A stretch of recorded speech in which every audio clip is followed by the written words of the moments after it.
Shalom. Apa kabar Bapak Ibu? Pastinya luar biasa, kita bersyukur. Kita mau sama-sama meninggikan nama Tuhan. Buat saudara semua jemaat Tuhan mengikuti ibadah, mari kita mau sama-sama meninggikan nama Tuhan. Amin. Kita angkat pujian, glory, haleluya. Sebab Yesus jalan kebenaran. Berikan tepuk tangan untuk Tuhan. Mari jemaat Tuhan sedang bangkit berdiri. Kita angkat pujian dengan sungguh-sungguh. Haleluya.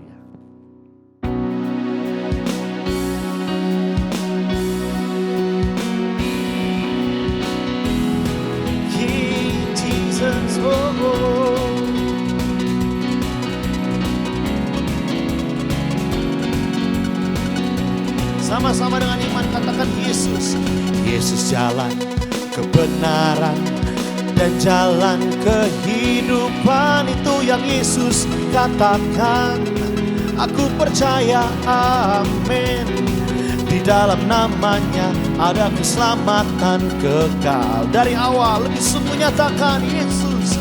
Yesus jalan kebenaran dan jalan kehidupan, itu yang Yesus katakan. Aku percaya, amin. Di dalam namanya ada keselamatan kekal.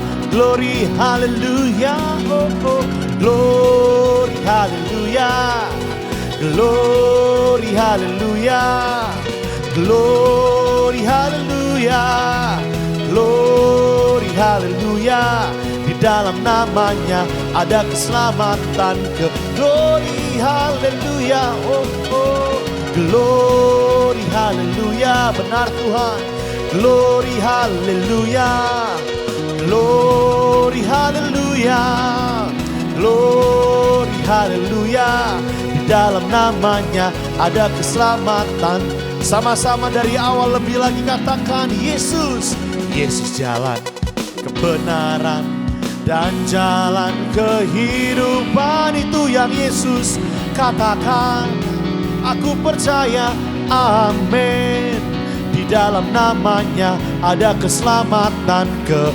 Glory, oh, glory, haleluya, amin. Glory, haleluya. Glory, haleluya. Glory, haleluya. Di dalam namanya ada keselamatan. Jemaat Tuhan saja sambil tepuk tangan kita dengan sungguh katakan glory. Glory, haleluya, yeah. Glory, haleluya.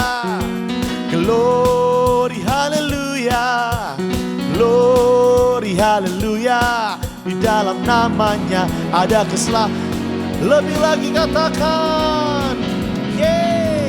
Glory, haleluya, amin. Glory, haleluya. Glory, haleluya.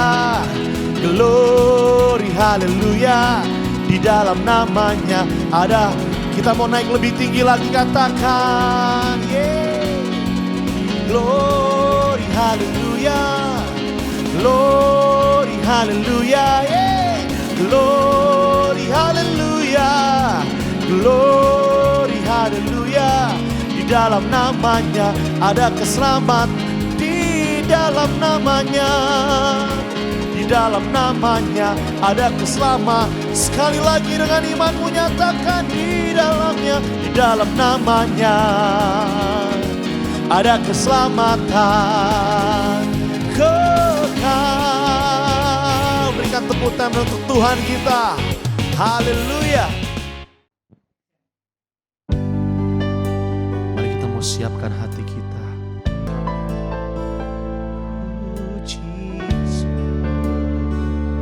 Nyatakan dengan iman kita. Bersyukur selalu bagi kasih-Mu di dalam hidupku.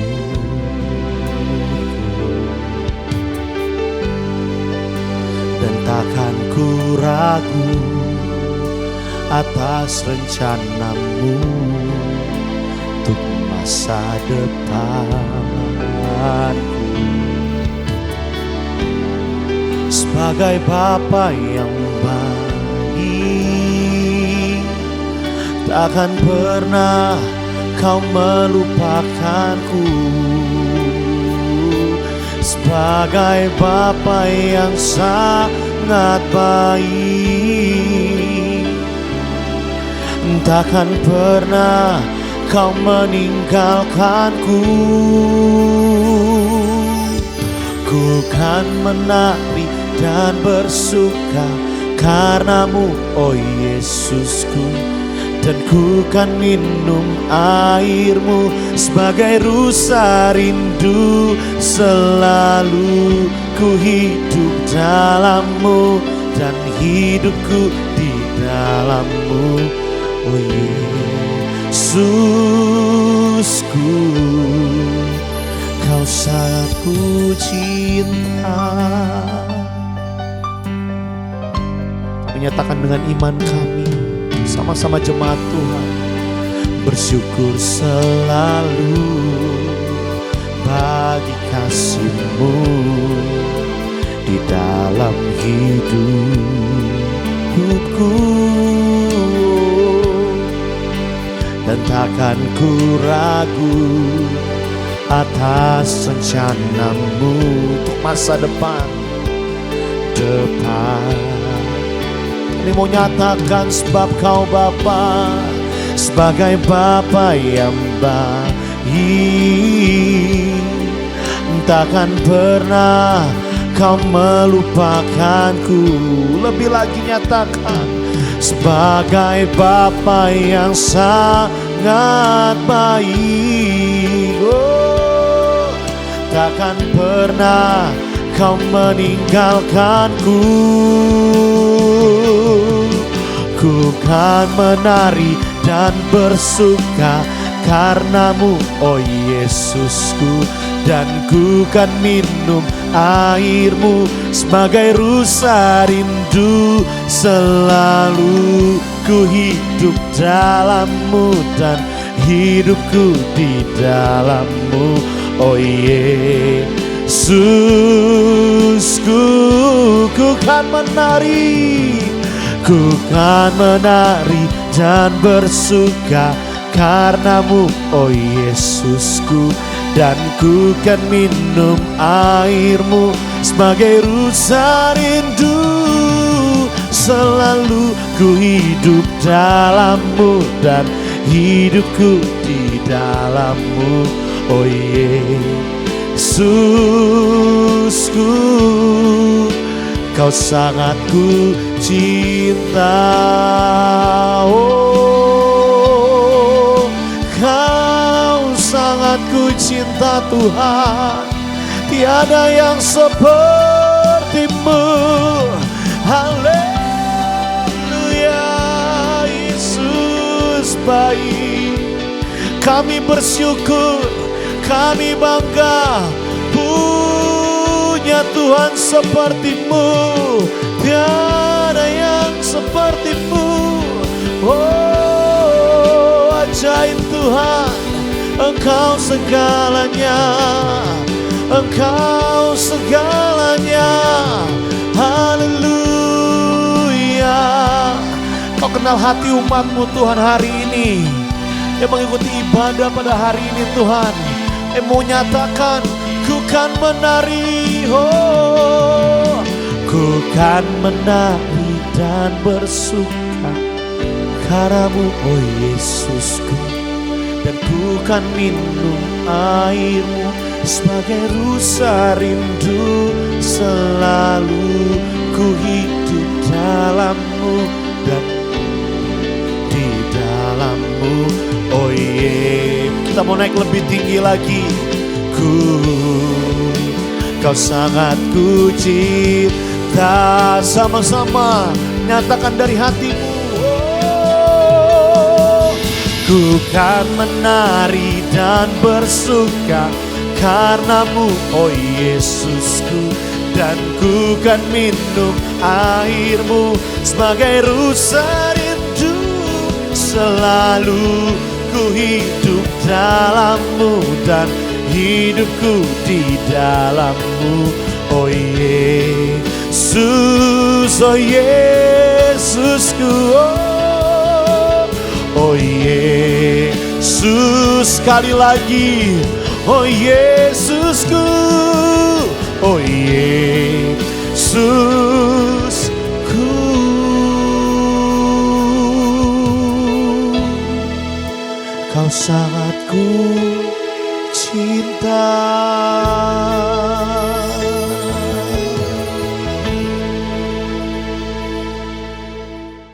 Ya, shalom Bapak Ibu.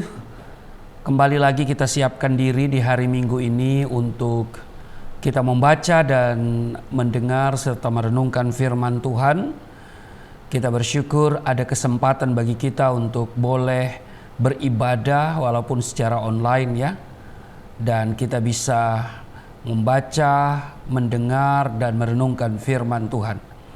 Saya percaya bahwa firman Tuhan itu bermanfaat untuk mengajar, menyatakan kesalahan, memperbaiki kelakuan dan mendidik kita kepada kebenaran. Sebelumnya mari kita berdoa. Segala hormat kemuliaan hanya bagimu Bapa, di dalam nama Tuhan Yesus. Kami kuduskan namamu, datanglah kerajaanmu, jadilah kehendakmu di bumi seperti di surga. Saat ini kami datang di hadapanmu dengan penuh sukacita dan mengucap syukur, sebab ada kesempatan bagi kami untuk beribadah kepadamu.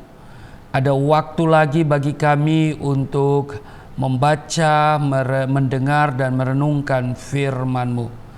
Itu sebabnya kami buang segala hal yang membuat kehidupan kami penuh dengan beban. Kami tahu bahwa firman Tuhan akan membuat kami hidup berkemenangan dan penuh damai sejahtera. Kekhawatiran, kegelisahan, ketakutan kami buang semuanya.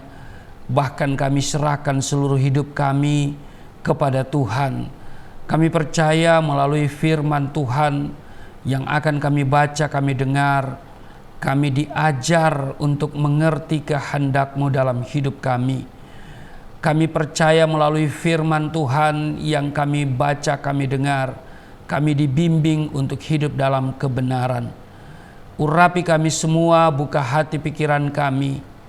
Karena itu segala hal yang mengganggu jalannya pemberitaan firman dan yang mengganggu pendengaran kami, yang merampas perhatian kami patahkan di dalam nama Tuhan Yesus.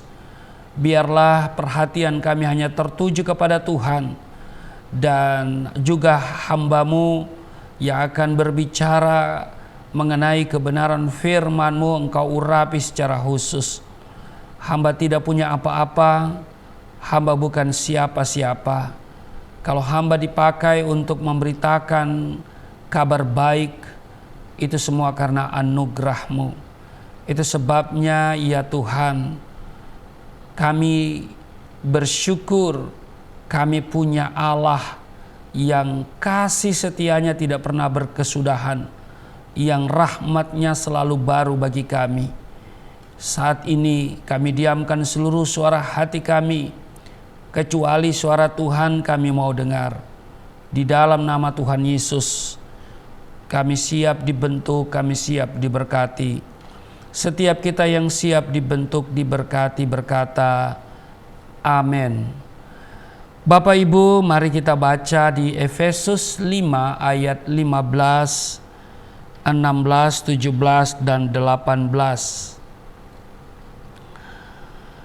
Ayat 15 di Efesus pasal 5, karena itu perhatikanlah dengan saksama bagaimana kamu hidup. Janganlah seperti orang bebal, tetapi seperti orang arif. Dan pergunakanlah waktu yang ada, karena hari-hari ini adalah jahat. Sebab itu janganlah kamu bodoh, tetapi usahakanlah supaya kamu mengerti kehendak Tuhan. Dan janganlah kamu mabuk oleh anggur, karena anggur menimbulkan hawa nafsu, tetapi hendaklah kamu penuh dengan Roh. Demikian di Efesus pasalnya yang kelima ayat 15 sampai dengan 18. Di ayat 17 ada pesan yang perlu kita perhatikan, kita perlu renungkan. Di ayat 17 dikatakan begini, sebab itu janganlah kamu bodoh, tetapi usahakanlah supaya kamu mengerti kehendak Tuhan. Pesan firman Tuhan di hari ini, jangan hidup dalam kebodohan. Bapak Ibu, saya pikir tidak ada di antara kita yang ingin dikatakan sebagai orang bodoh. Iya kan? Menyatakan bodoh kepada orang lain itu adalah sebuah pelecehan. Dan kita bisa dikenakan pasal perbuatan yang tidak menyenangkan, bisa. Ya. Karena itu ketika seseorang dikatakan bodoh, ini adalah sebuah ujaran yang membuat orang itu panas hati, ya. Dan ini adalah sebuah pelecehan. Ya. Tetapi Bapak Ibu, Alkitab, ya, di dalam Alkitab ungkapan orang bodoh secara umum berarti orang yang menolak nalar dan mengikuti haluan yang tidak bijaksana secara moral, yang tidak selaras dengan standar Allah yang adil dan benar. Jadi orang bodoh itu sesungguhnya sudah tahu apa yang benar, sudah melihat yang benar, tetapi masih saja percaya kepada yang tidak benar. Nah, mari kita lihat apa arti bodoh menurut Alkitab. Yang pertama Bapak Ibu, orang bodoh, ya, orang yang tidak sabar menunggu waktu Tuhan. Itu yang pertama. Jadi orang yang tidak sabar menunggu waktunya Tuhan disebut orang bodoh. Kita lihat di 1 Samuel pasal 3 ayat 13, kata Samuel kepada Saul, "Perbuatanmu itu bodoh. Engkau tidak mengikuti perintah Tuhan Allahmu yang diperintahkannya kepadamu. Sebab sedianya Tuhan mengokohkan kerajaanmu atas orang Israel untuk selama-lamanya." Ini teguran Tuhan kepada Raja Saul melalui Samuel. Kenapa? Karena Saul ini tidak sabar menunggu waktunya Tuhan, dalam hal ini Samuel, untuk mempersembahkan kurban. Ya.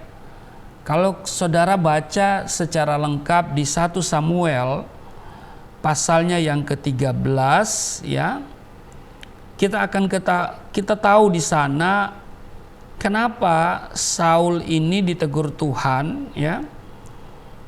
Karena dia melakukan sesuatu yang boleh dikatakan suatu tindakan yang bodoh, ya.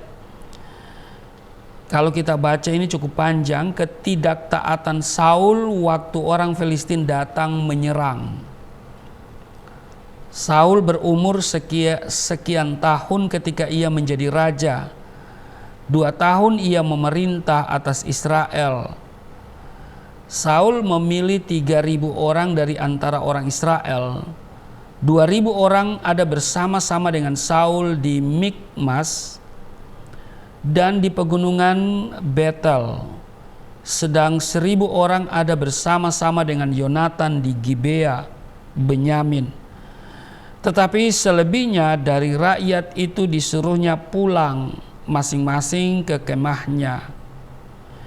Yonatan memukul kala pasukan pendudukan orang Filistin yang ada di Geba. Dan hal itu terdengar oleh orang Filistin. Karena itu Saul menyuruh meniup sangkakala di seluruh negeri, sebab pikirnya biarlah orang Ibrani mendengarnya. Demikianlah seluruh orang Israel mendengar kabar bahwa Saul telah memukul kalah pasukan pendudukan orang Filistin, dan dengan demikian orang Israel dibenci oleh orang Filistin. Kemudian dikerahkanlah rakyat itu untuk mengikuti Saul ke Gilgal. Adapun orang Filistin telah berkumpul untuk berperang melawan orang Israel. dengan 3.000 kereta, 6.000 orang pasukan berkuda, dan pasukan berjalan kaki sebanyak pasir di tepi laut. Mereka bergerak maju dan berkemah di Mikmas di sebelah timur Bet Awen. Ketika dilihat orang-orang Israel bahwa mereka terjepit sebab rakyat memang terdesak, maka larilah rakyat bersembunyi di gua, keluk batu, bukit batu, liang batu, dan perigi. Malah ada orang Ibrani yang menyeberangi arungan sungai Yordan menuju tanah Gad dan Gilead. Sedang Saul masih di Gilgal dan seluruh rakyat mengikutinya dengan gemetar. Ia menunggu tujuh hari lamanya sampai waktu yang ditentukan Samuel. Tetapi ketika Samuel tidak datang ke Gilgal, mulailah rakyat itu berserak-serak meninggalkan dia. Sebab itu Saul berkata, "Bawalah kepadaku korban bakaran dan korban keselamatan itu." Lalu ia mempersembahkan korban bakaran.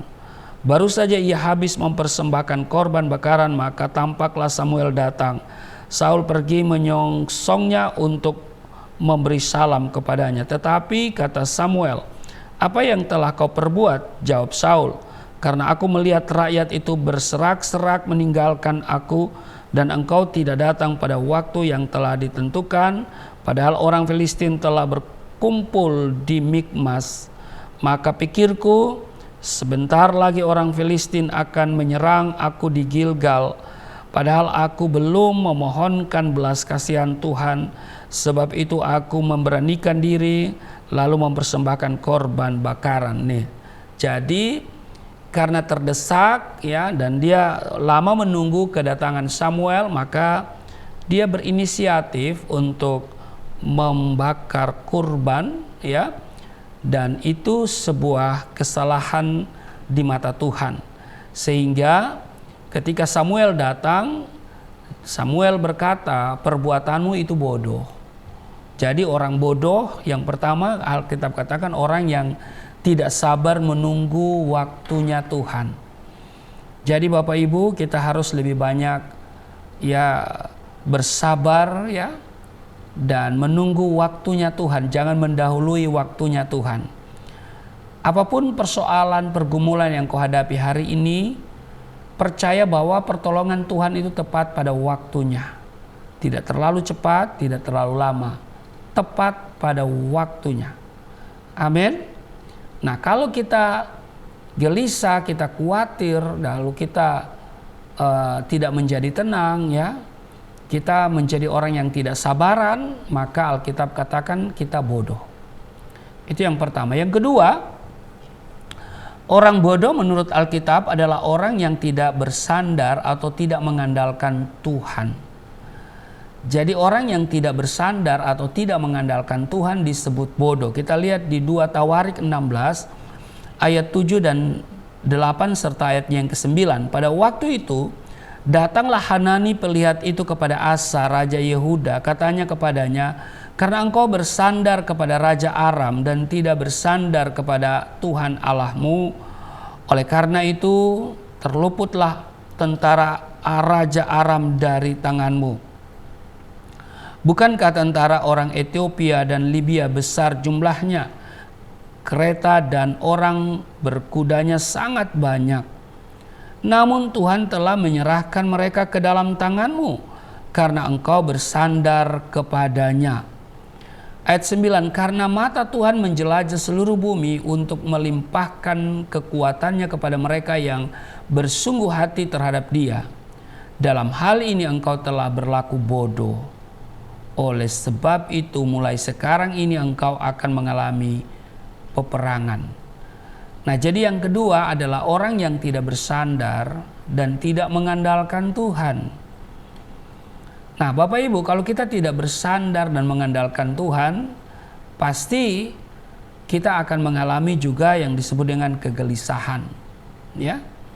Kita hanya bersandar dan mengandalkan Tuhan, dan Alkitab katakan orang yang diberkati adalah orang yang mengandalkan Tuhan. Kalau saudara tidak bersandar dan tidak mengandalkan Tuhan, maka disebut bodoh. Itu kategori orang bodoh menurut pandangan Alkitab.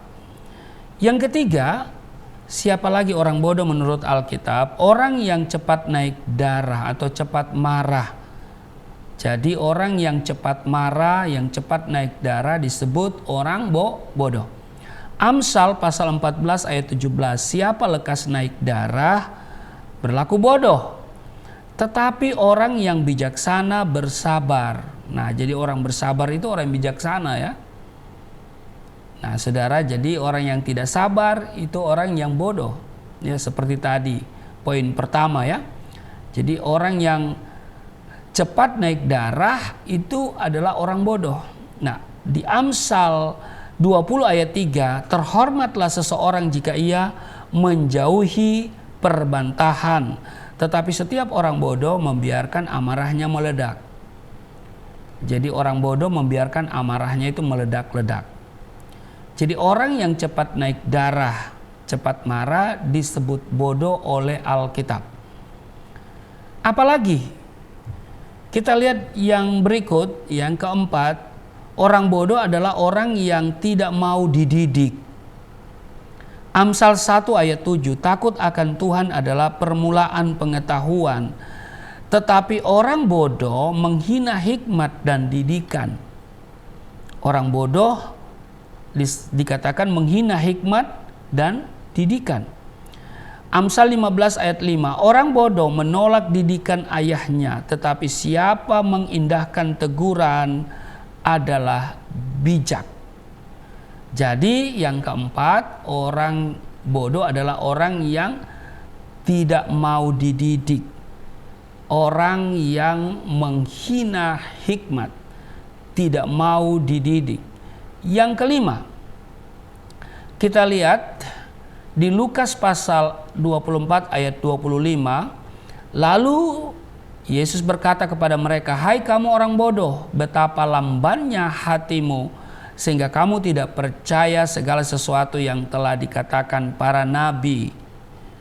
Saudara, ini sebuah kisah ya murid-murid yang sedang berjalan ke Emmaus dari Yerusalem. Karena pasca penyaliban Yesus, ya kan? Mereka mengalami ketakutan, mereka seperti anak ayam kehilangan induk ya. Dan sebagian sudah kembali kepada pekerjaan mereka semula, dan ini dua orang sedang menuju ke Emmaus. Dalam perjalanan itu mereka mengalami perjumpaan dengan Yesus. Ya, dan tetapi mereka tidak mengerti siapa yang sesungguhnya bersama-sama sedang bercakap-cakap dengan mereka. Ya. Karena itu di sini dikatakan Yesus berkata, "Hai kamu orang bodoh, betapa lambannya hatimu." Ya, sehingga kamu tidak percaya segala sesuatu yang telah dikatakan para nabi. Tidak percaya kepada apa yang dinubuatkan. Jadi yang kelima, kategori orang bodoh menurut Alkitab mendengar firman tetapi tidak melakukan. Mereka tahu firman Tuhan. Harusnya mereka nggak usah pulang ke Emmaus. Kenapa? Karena Yesus katakan pada hari yang ketiga aku bangkit. Iya kan? Dan aku akan mendahului kamu ke Galilea. Seharusnya mereka bukan ke Emmaus tapi harus ke Galilea. Ya kan, kalau mereka mendengar firman dan melakukan. Tetapi mereka hanya mendengar tapi tidak mau melakukan. Itu sebabnya mereka disebut orang bodoh. Orang bodoh adalah orang yang mendengar firman tetapi tidak melakukan. Yang berikut, kategori yang berikut ya, kategori bodoh menurut Alkitab, yaitu orang bodoh adalah orang yang mengumpulkan harta bagi dirinya sendiri. Nah, dia mengumpulkan harta bagi dirinya sendiri. Di Lukas pasal 12 ayat 20 dan 21, tetapi firman Allah kepadanya, hai engkau orang bodoh, pada malam ini juga jiwamu akan diambil daripadamu, dan apa yang telah kau sediakan untuk siapakah itu nanti? Ayat 21, demikianlah jadinya dengan orang yang mengumpulkan harta bagi dirinya sendiri, jikalau ia tidak kaya di hadapan Allah. Nah saudara, sah-sah aja kita mengumpulkan kekayaan sebanyak-banyaknya. Tetapi ingat, jangan hanya mengumpulkan untuk diri sendiri. Ya, kalau kita diberkati, kita juga harus menjadi berkat. Amin. Kita berinvestasi untuk kehidupan di masa yang akan datang. Iya kan? Saya kumpulkan harta kekayaan. Ya, tetapi di sini dikatakan ya, tetapi hai engkau orang bodoh, pada malam ini juga jiwamu akan diambil daripadamu, dan apa yang telah kau sediakan untuk siapakah itu nanti.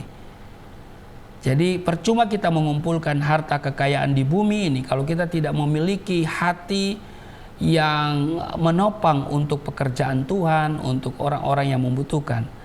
Jadi saudara, silakan saudara kumpulkan harta di bumi ini sebanyak-banyaknya, tetapi ingat, kita mengumpulkan harta di bumi untuk kita berinvestasi untuk kehidupan yang akan datang.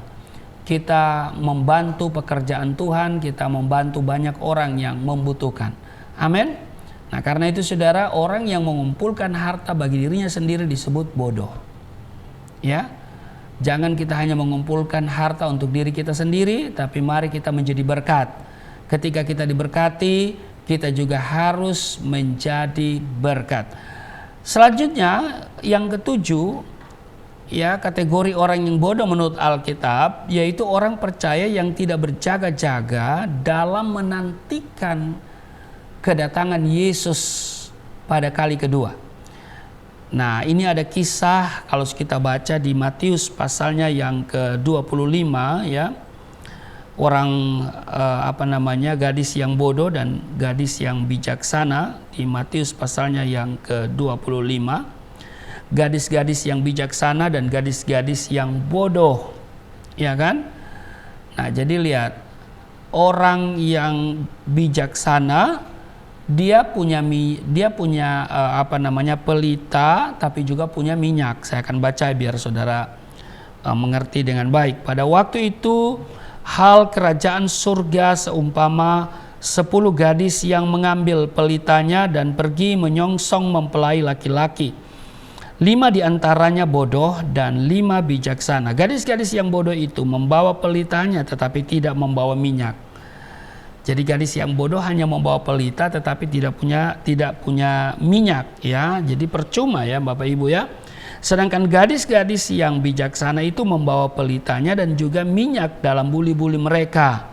Nah, jadi lihat bahwa orang bijaksana itu dia berjaga-jaga, bukan cuma bawa pelita tetapi juga dia membawa minyak. Sementara orang bodoh hanya bawa pelita, ya kan? Tapi dia tidak bawa minyak. Jadi sesuatu tindakan yang tidak berguna ya, bawa pelita tapi tidak bawa minyak ya. Di ayat 6 dikatakan begini, waktu tengah malam terdengarlah suara orang berseru, mempelai datang, songsonglah dia. Gadis-gadis itu pun bangun semuanya, lalu membereskan pelita mereka. Gadis-gadis yang bodoh berkata kepada gadis-gadis yang bijaksana, berikanlah kami sedikit dari minyakmu itu, sebab pelita kami hampir padam. Tetapi jawab gadis-gadis yang bijaksana itu, tidak, nanti tidak cukup untuk kami dan untuk kamu. Lebih baik kamu pergi kepada penjual minyak dan beli di situ.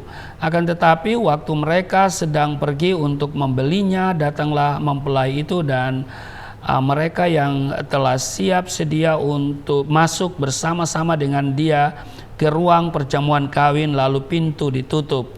Kemudian datanglah juga gadis-gadis yang lain dan berkata, Tuan, Tuan, bukakanlah kami pintu. Tetapi ia menjawab, aku berkata kepadamu, sesungguhnya aku tidak mengenal kamu. Karena itu berjaga-jagalah, sebab kamu tidak tahu akan hari maupun akan saatnya. Jadi orang yang bodoh adalah orang yang punya pelita tapi tidak punya minyak, ya kan? Tetapi orang yang bijaksana punya pelita, punya minyak. Jadi orang percaya yang tidak berjaga-jaga dalam menantikan kedatangan Yesus pada kali kedua itu disebut bodoh. Nah, ada 7 poin yang disampaikan ini Bapak Ibu ya. Sebenarnya masih banyak lagi kategori orang bodoh itu ya. Jadi yang pertama adalah orang yang tidak sabar menunggu waktunya Tuhan, ya, mau cepat begitu ya.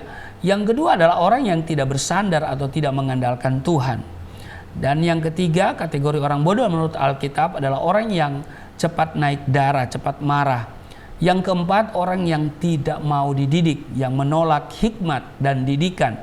Yang kelima, mendengar firman tapi tidak melakukan. Seberapa banyak firman yang kau dengar hari ini, mari jangan hanya menjadi pendengar yang setia, tapi kita menjadi pelaku firman. Nah, yang keenam, orang yang mengumpulkan harta bagi dirinya sendiri juga disebut bodoh.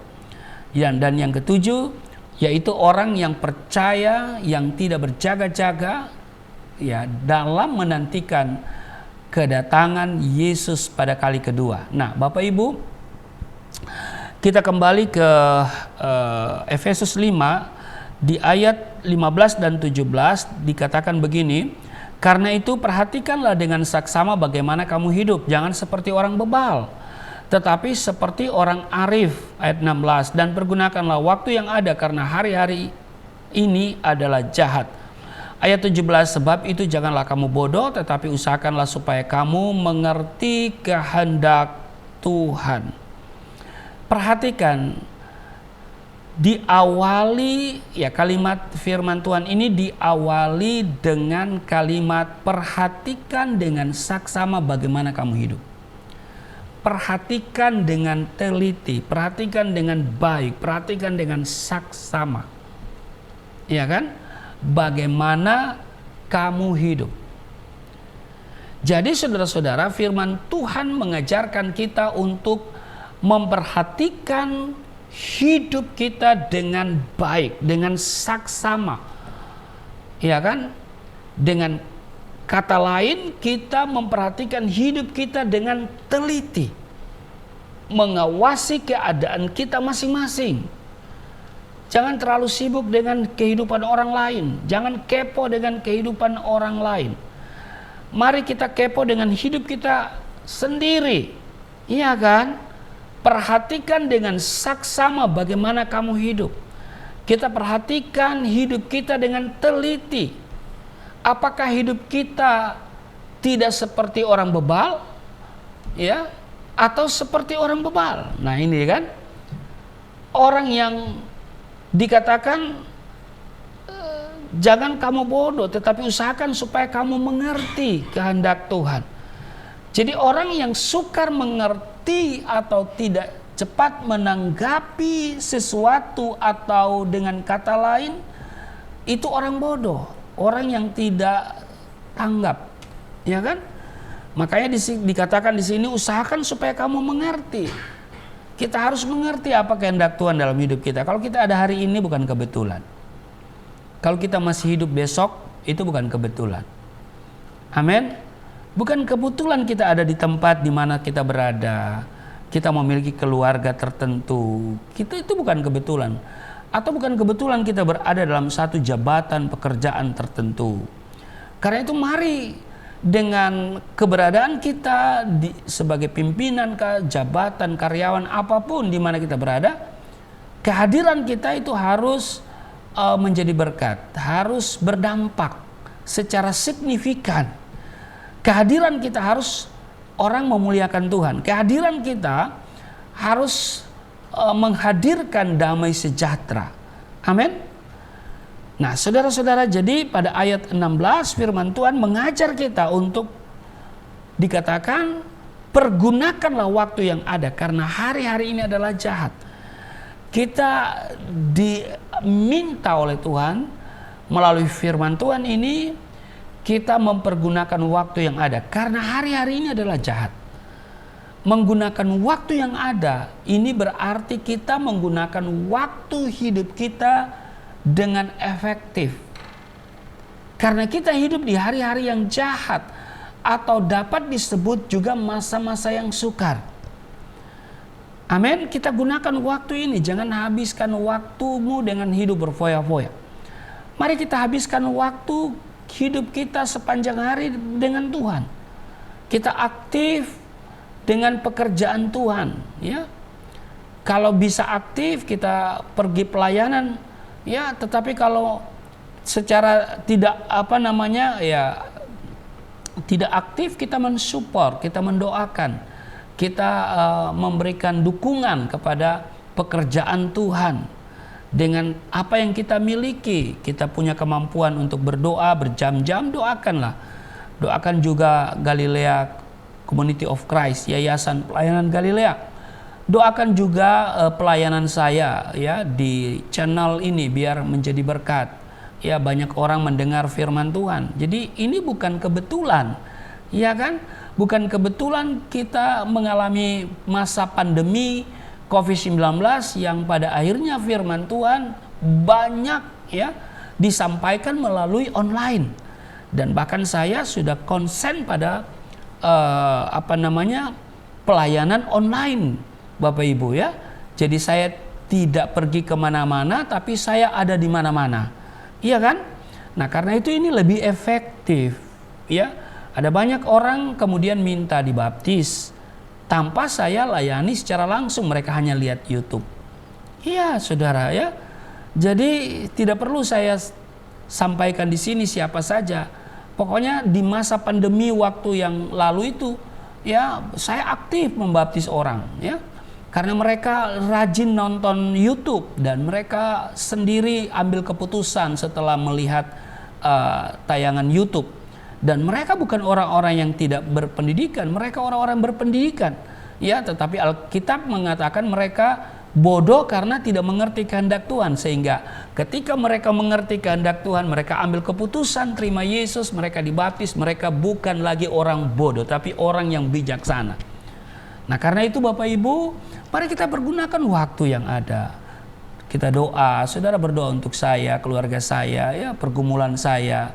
Ya, kita masih ada di bumi ini, tentu ada pergumulan, ya, ada tantangan, ada kesulitan, ada masalah.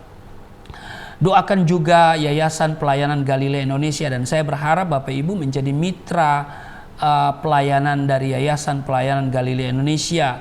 Ya, Bapak Ibu ya. Bapak Ibu bisa mendoakan ya, Bapak Ibu bisa men-share link Galilea Network ini. Itu sudah pekerjaan yang boleh dikategorikan melayani Tuhan, dan ini bukan kebetulan loh Bapak Ibu ya. Nah, karena itu tidak ada yang kebetulan dalam hidup ini ya. Firman Tuhan sekali lagi memberikan ketegasan, mengajar kita untuk menggunakan waktu yang ada ya. Waktu yang ada kita gunakan. Kalau kita diberikan kesempatan hari ini, itu bukan kebetulan, tapi mari kita gunakan untuk menyenangkan Tuhan, untuk melebarkan pekerjaan Tuhan. Amin. Nah, Bapak Ibu, di 2 Timotius pasal 3 ayat 1 sampai 5 di sana memberikan kepada kita, pengajaran kepada kita. Di sana mengatakan bahwa pada hari-hari terakhir akan datang masa yang sukar. Di ayat 2 sampai 5 di sana Paulus menggambarkan ciri-ciri orang bodoh dengan orang-orang bodoh dengan akal budi yang bobrok, dengan ya mereka yang memiliki akal budi yang bobrok ya. Dengan kata lain, mereka yang mengalami degradasi moral dan iman yang tidak tahan uji. Ya, saya akan baca untuk saudara ya di dalam 2 Timotius pasalnya yang ketiga ayat 1 sampai dengan ayatnya yang kelima dikatakan begini. Ketahuilah pada hari-hari terakhir akan datang masa yang sukar. Manusia akan mencintai dirinya sendiri dan menjadi hamba uang. Mereka akan membual dan menyombongkan diri. Mereka akan menjadi pemfitnah. Mereka akan berontak terhadap orang tua dan tidak tahu berterima kasih, tidak mempedulikan agama. Ini mulai dari ayat 2 ini ya, mengalami degradasi moral ya, dan juga iman yang tidak tahan uji. Manusia akan mencintai dirinya sendiri dan menjadi hamba uang. Mereka akan membual dan menyombongkan diri. Mereka akan menjadi pemfitnah. Mereka akan berontak terhadap orang tua dan tidak tahu berterima kasih, tidak mempedulikan agama, tidak tahu mengasihi, tidak mau berdamai, suka menjelekan orang, tidak dapat mengekang diri, garang, tidak suka yang baik, suka mengkhianat, tidak berpikir panjang, berlagak tahu, lebih menuruti hawa nafsu daripada menuruti Allah. Secara lahiriah mereka menjalankan ibadah mereka, tetapi pada hakikatnya mereka memungkiri kekuatannya. Jauhilah mereka itu. Nah, jadi di sini Paulus menggambarkan ciri-ciri orang bodoh ya, dengan akal budi yang bobrok tentunya, dan dengan kata lain mengalami degradasi moral dan iman yang tidak tahan uji.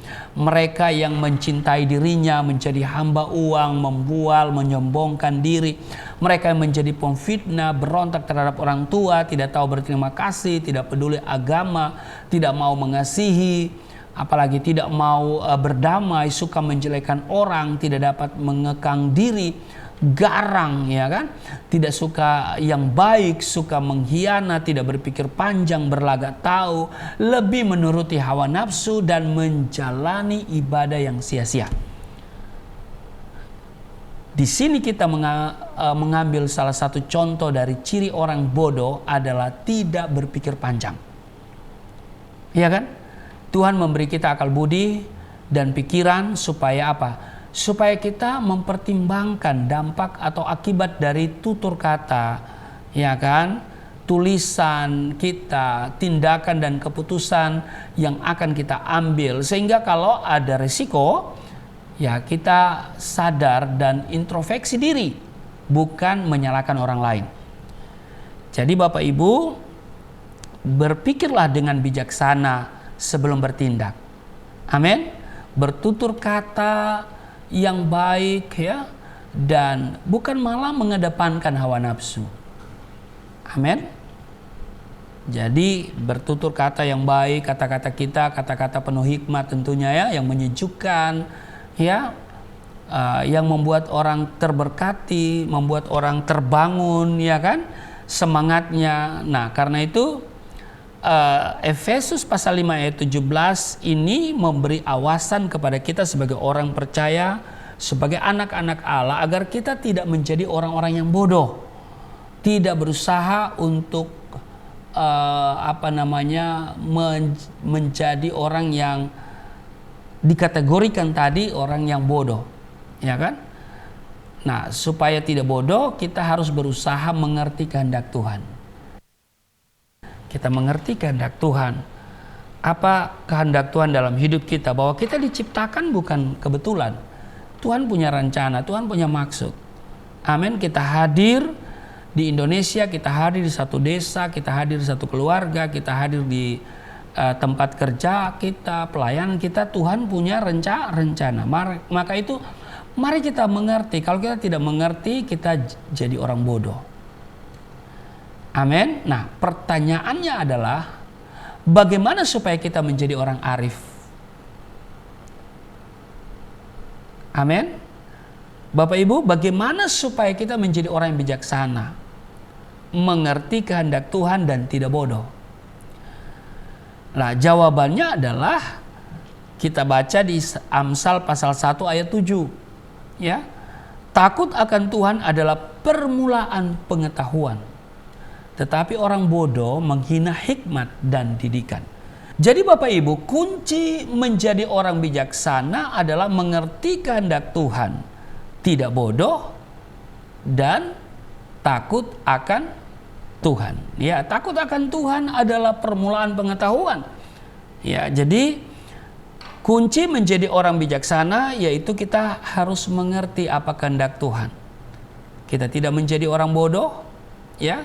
Karena orang bodoh tidak mengerti kehendak Tuhan. Tapi kalau kita mengerti kehendak Tuhan, kita tidak, Alkitab kategorikan kita bukan orang bodoh, tetapi orang yang bijaksana. Nah, dan dikatakan bahwa takut akan Tuhan adalah permulaan pengetahuan. Jadi yang paling inti di sini adalah takut akan Tuhan.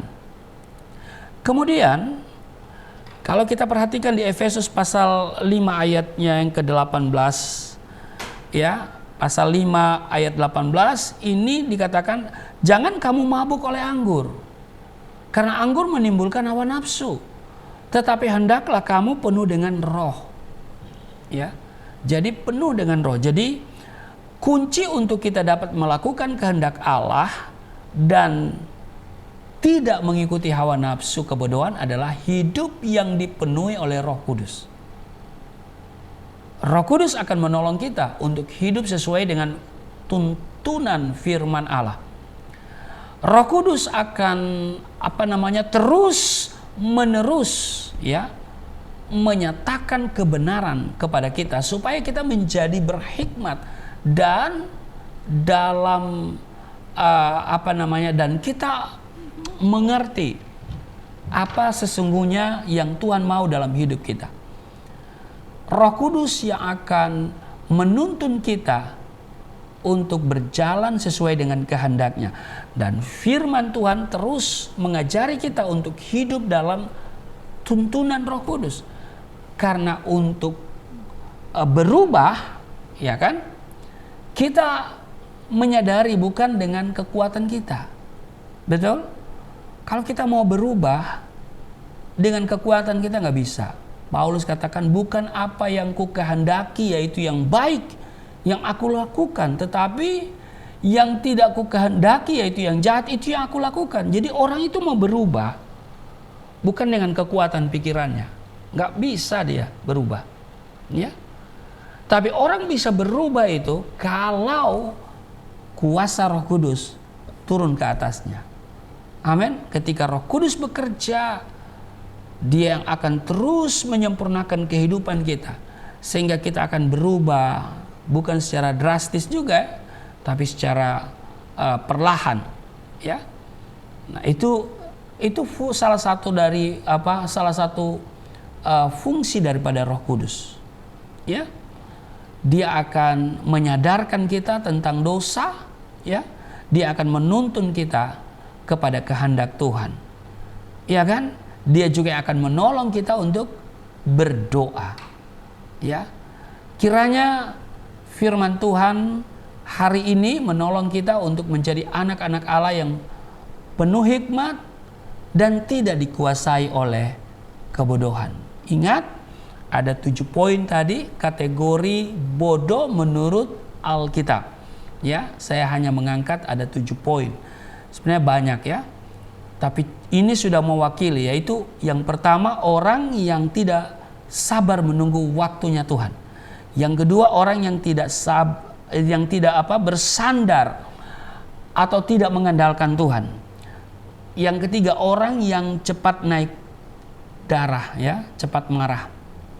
Itu orang bodoh dalam kategori Alkitab. Yang keempat orang yang tidak mau dididik. Yang kelima, poin kelima, mendengar firman tapi tidak mau melakukan. Yang keenam, orang yang mengumpulkan harta bagi dirinya sendiri. Dan yang ketujuh, orang percaya yang tidak berjaga-jaga dalam menantikan kedatangan Yesus pada kali kedua. Ini 7 poin kategori Alkitab mengenai orang bodoh. Ya, kiranya ini tidak ada dalam hidup kita. Amin. Kita semua menjadi orang-orang yang berhikmat karena kita mengerti kehendak Tuhan, kita dibimbing oleh Roh Kudus, berjalan dalam koridor kebenaran firman Tuhan. Amin. Kita berpikir dengan bijaksana sebelum kita bertindak, kita bertutur kata yang baik, ya, bukan malah mengedepankan hawa nafsu. Ya kan?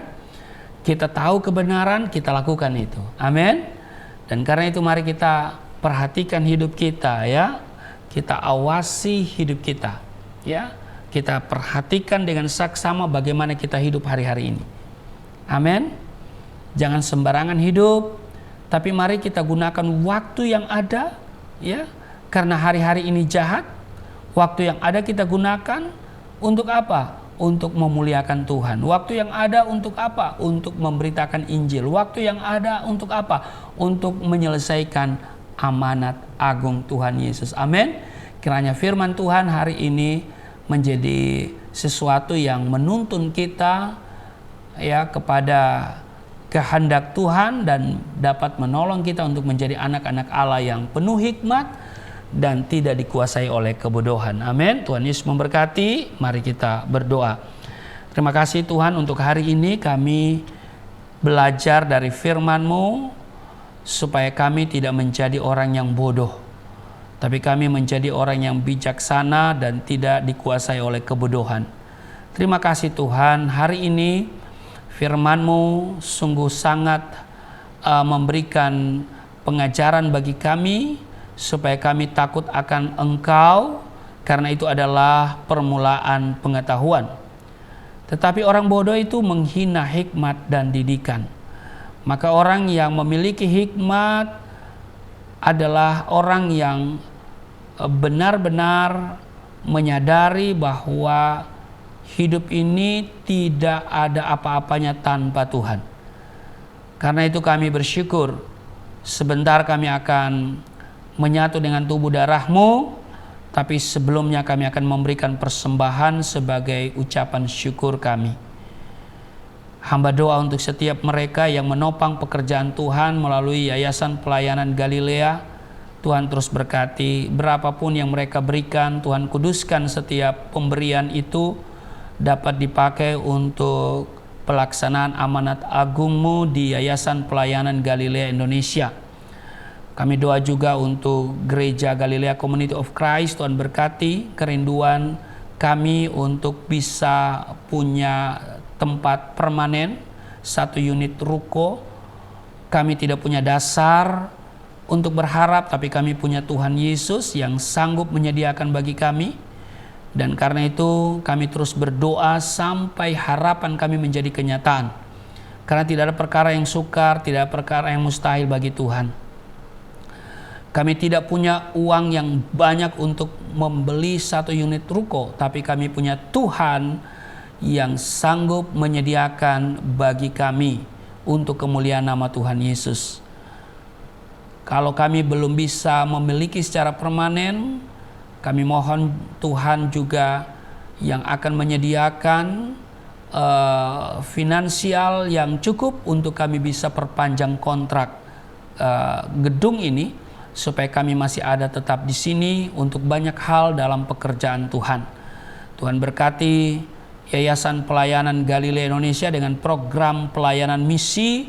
Tuhan berkati setiap mereka yang terus menopang baik dalam doa maupun yang berdonasi. Tuhan berkati setiap rupiah Tuhan kembalikan 30, 60 bahkan 100 kali ganda. Tidak seorang pun yang kekurangan, tidak seorang pun yang miskin. Di dalam nama Tuhan Yesus, sambil memberi kami siapkan diri untuk seperjamuan dengan tubuh darah Tuhan Yesus. Di dalam nama Tuhan Yesus kami berdoa dan mengucap syukur. Haleluya. Amin. Puji Tuhan Bapak Ibu, kita sudah diberkati oleh firman Tuhan. Tiba saatnya kita akan memberikan korban persembahan, berikan yang terbaik dari hatimu. Di layar kaca Bapak Ibu sudah nomor rekening tertera. Mari kita memberikan yang terbaik untuk pekerjaan Tuhan di tempat ini. Dan juga kita akan masuk dalam perjamuan yang kudus. Siapkan hosti dan anggur dengan hati yang sungguh. Kamu datang kepada Tuhan. Makasih Tuhan. Oleh kuasa darah-Mu, Kau telah tebus hidupku. Kekudusan-Mu melingkupiku. Kasih-Mu mengalir, memulihkan hidupku. Sungguh besar anugerah-Mu, Kau selamatkan hidupku.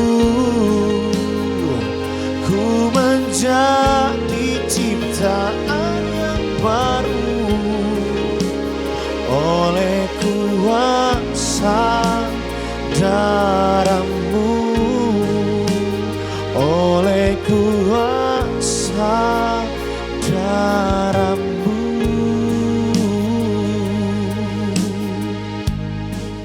Ya baik Bapak Ibu, terima kasih untuk persembahan yang Bapak Ibu berikan melalui transfer ke Yayasan Pelayanan Galilea Indonesia. Itu adalah rekening gereja juga. Dari sana kami dapat membiayai seluruh operasional dari pelayanan, baik itu pelayanan misi maupun juga untuk membesarkan Galilea Channel Galilea Network ya. Tuhan memberkati setiap pemberian yang Bapak Ibu berikan melalui persembahan. Baik, kita siapkan diri untuk perjamuan kudus. Siapkan hosti dan anggur sambil mempersiapkan.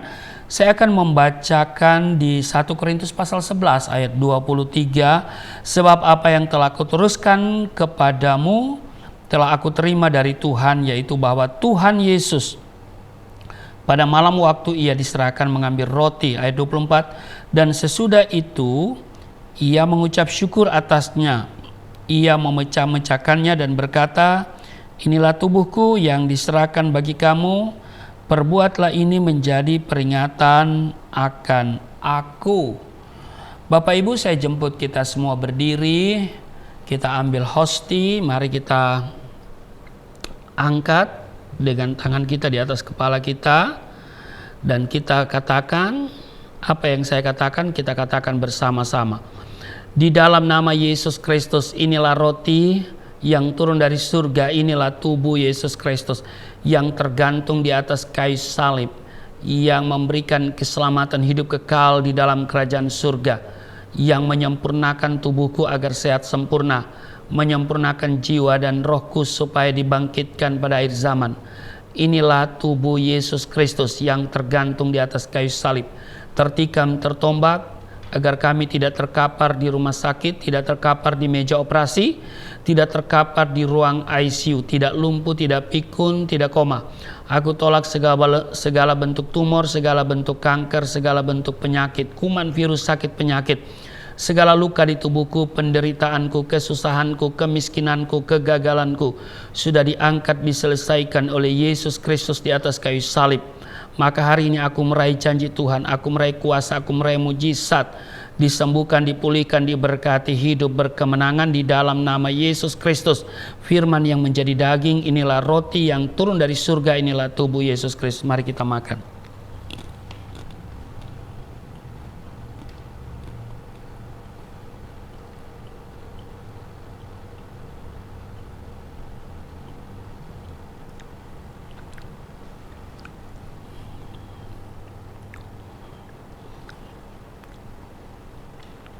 Satu Korintus pasal 11 ayat 24 ayat 25.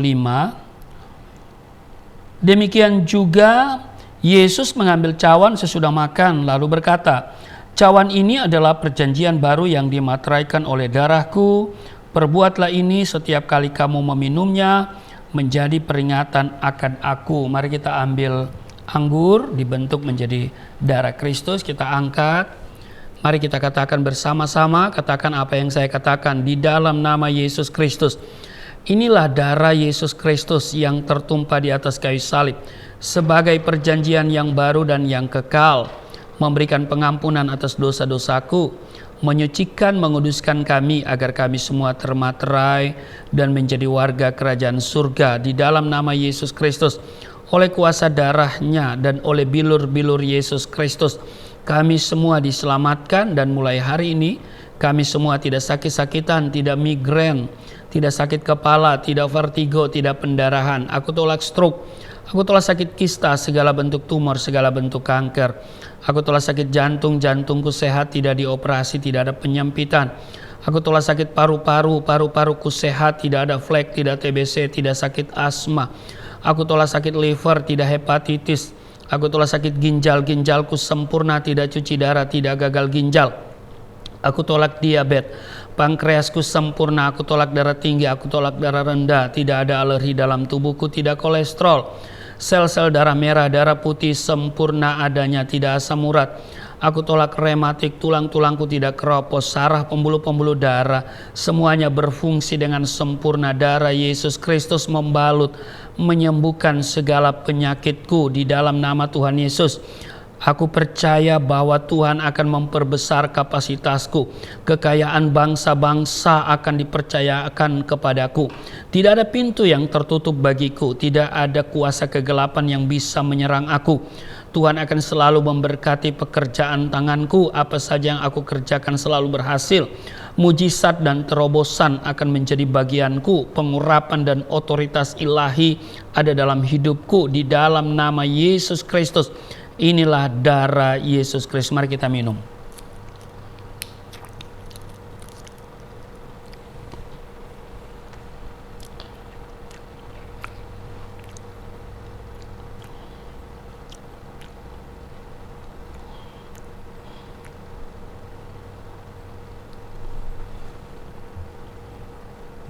Bapak Ibu, mari kita bersyukur untuk tubuh darah Kristus yang sudah menyatu dengan tubuh darah kita. Dan Tuhan Yesus berkata, barang siapa makan dagingku, minum darahku, ia tinggal di dalam aku tinggal di dalam dia. Artinya dia bertanggung jawab atas seluruh kehidupan kita. Maka yang sakit hari ini sudah disembuhkan, yang letih lesu berbeban berat diberikan kelegaan, yang bergumul ada jalan keluar, ada mujizat, ada otoritas ilahi yang terjadi dalam hidupmu, ada terobosan yang Tuhan kerjakan. Maka mari kita mengucap syukur, kita berdoa, terima kasih Tuhan untuk tubuh darah-Mu yang sudah menyatu dengan tubuh darah kami. Maka kami percaya sesuatu telah terjadi dalam hidup kami. Doa-doa kami Tuhan jawab. Kami yang bergumul soal pekerjaan, Tuhan berikan kami pekerjaan. Bergumul dengan masalah rumah tangga, Tuhan ada penyelesaian yang baik dari Tuhan. Yang bergumul dengan masalah ekonomi, Tuhan yang memberkati. Kami percaya bahwa yang sakit sudah disembuhkan di dalam nama Tuhan Yesus. Maka aku doa untuk mereka yang beribadah hari ini, Tuhan berkati, Tuhan kenal mereka, Engkau mengurapi mereka dari ujung kepala sampai ujung kaki. Di dalam nama Tuhan Yesus, doa-doa mereka Tuhan jawab. Dan kiranya kasih setia Tuhan akan terus mereka alami. Tuhan berbelas kasihan, Tuhan berkemurahan atas mereka yang telah memberikan persembahan. Tuhan berkati setiap rupiah ataupun dolar ataupun euro yang mereka berikan ke Yayasan Pelayanan Galilea Indonesia. Tuhan kembalikan 30, 60 bahkan 100 kali ganda. Kami berdoa supaya setiap mereka yang memberi tidak kekurangan. Pemberian mereka memperbesar keuntungan mereka. Di dalam nama Tuhan Yesus, memberi dengan sukacita. Tuhan yang melihat hati mereka dan Tuhan akan membalas segala kebaikan hati mereka. Di dalam nama Yesus aku berdoa untuk Yayasan Pelayanan Galilea Indonesia. Biar kiranya ini menjadi wadah yang diberkati Tuhan untuk pekabaran Injil, melakukan pelayanan misi. Tuhan berkati. Dan juga terus bergumul untuk pengadaan tempat. Kiranya Tuhan yang memberkati dan kirim tiang-tiang finansial sehingga Yayasan Pelayanan Galilea Indonesia dengan Galilea Community of Christ akan terus berada di tempat ini. Sekiranya Tuhan berkenan, kami memiliki 1 unit ruko, tapi kalau kami belum bisa punya secara permanen, kami terus berharap Tuhan berkati dan kami bisa perpanjang kontrak daripada gedung ini supaya kami akan terus berada di sini. Tuhan berkati siapapun yang terbeban. Tuhan, Engkau melihat dan Engkau yang akan memberkati kehidupan mereka. Di dalam nama Tuhan Yesus, hamba berdoa untuk bangsa dan negara kami yang sedang menuju pada pemilihan umum di 2024 bulan Februari. Segala tahapan pemilu Tuhan berkati. Kiranya keamanan Indonesia tetap kondusif. Engkau menjaga negeri kami bersama TNI dan Polri. Diberkati bangsa Indonesia, semua elemen bangsa, anak bangsa diberkati, presiden, wakil presiden, dan semua para menteri, pembantu presiden diberkati semuanya, bahkan gubernur, wali kota, bupati, sampai kepada camat, juga lurah, kepala desa, sampai RT RW diberkati semuanya, memerintah dengan takut akan Tuhan. Bangsa Indonesia bangsa yang besar, negara ini negara yang kaya, kiranya menjadi negara yang makmur. Karena itu hadirkan pemimpin yang takut akan Tuhan di 2024 nanti. Segala rancangan orang-orang tertentu, oknum-oknum tertentu, kelompok-kelompok tertentu, rancangan jahat dipatahkan di dalam nama Tuhan Yesus. Bangsa dan negara kami yang dibangun dengan dasar Pancasila kiranya akan terus menjadi negara kesatuan Republik Indonesia. Terima kasih Tuhan, berkati bangsa ini. Di dalam nama Tuhan Yesus, bukan kebetulan kami ada di bangsa ini, tapi kami hadir di bangsa ini dengan tujuan Tuhan dan juga maksud Tuhan. Karena itu kiranya kami dapat memainkan peran kami sebagai orang percaya yang menjadi garam, menjadi terang, menjadi berkat di mana kami berdiri dan berada di dalam nama Tuhan Yesus. Terima kasih Tuhan untuk pekerjaan Tuhan, penyelesaian amanat agung kiranya akan terus dapat dilakukan, dilaksanakan oleh Yayasan Pelayanan Galilea Indonesia. mengunjungi tempat-tempat yang sulit dijangkau, yang banyak gereja tidak menjangkau. Kiranya Tuhan berkati Yayasan Pelayanan Galilea Indonesia ini. Terima kasih Bapa, inilah kami datang kepadamu yang sudah beribadah hari ini, diberkati. Dan kami berdiri di hadapanmu dan kami sampaikan doa kami di dalam nama Tuhan Yesus yang telah mengajar kami berdoa bersama-sama. Bapa kami yang di surga, dikuduskan namamu, datanglah kerajaanmu, jadilah kehendak-mu di bumi seperti di surga. Berilah kami pada hari ini makanan kami yang secukupnya. Ampuni akan kesalahan kami seperti kami sudah mengampuni orang bersalah pada kami. Jangan bawa kami ke dalam pencobaan, tapi lepaskanlah kami daripada yang jahat. Sebab Engkau yang empunya kerajaan, kuasa dan kemuliaan sampai selama-lamanya. Amin. Bapak Ibu, kita akan terima berkat Tuhan. Tetap berdiri dan angkat tanganmu. Terimalah berkat Tuhan. Segala berkat yang dari surga mengalir dalam hidupmu. Di dalam nama Tuhan Yesus berkatilah engkau, diberkati rumah tanggamu, diberkati suami istri, diberkati orang tua anak cucumu, diberkati usaha bisnis, toko daganganmu, studi dan pelayananmu, lumbung-lumbungmu diberkati, buah kandunganmu diberkati, anak-anakmu anak-anak yang cerdas, generasi yang unggul, berkesempatan studi di dalam dan di luar negeri, dapat beasiswa. Apa yang kau kerjakan Tuhan buat berhasil. Tuhan menjaga keluar masukmu sekarang dan selamanya. Di dalam nama Tuhan Yesus, Tuhan akan memperbesar kapasitasmu. Kekayaan bangsa-bangsa akan dipercayakan kepadamu dan tidak ada pintu yang tertutup bagimu. Tidak ada kuasa kegelapan yang bisa menyerang engkau. Tuhan akan selalu memberkati pekerjaan tanganmu. Apa saja yang kau kerjakan selalu dibuat Tuhan berhasil. Mujizat dan terobosan akan menjadi bagianmu. Pengurapan dan otoritas ilahi ada dalam hidupmu. Di dalam nama Tuhan Yesus, aku berseru, turunlah berkat, kasih setia, penyertaan, perlindungan yang sempurna, damai, sukacita, kemuliaan, kemenangan dari Bapa Surgawi, dari Yesus Kristus dalam persekutuan dengan Roh Kudus, tercurah mengalir dalam hidupmu mulai saat ini sampai selama-lamanya. Setiap kita yang diberkati berkata, amin. Terima kasih untuk kebersamaan dalam ibadah kesempatan minggu ini, dan sampai jumpa dalam ibadah minggu depan. Dan salam sehat. Tuhan Yesus berkati. Shalom. Sungguh besar pengorbananmu bagiku, terlalu dalam untuk dimengerti.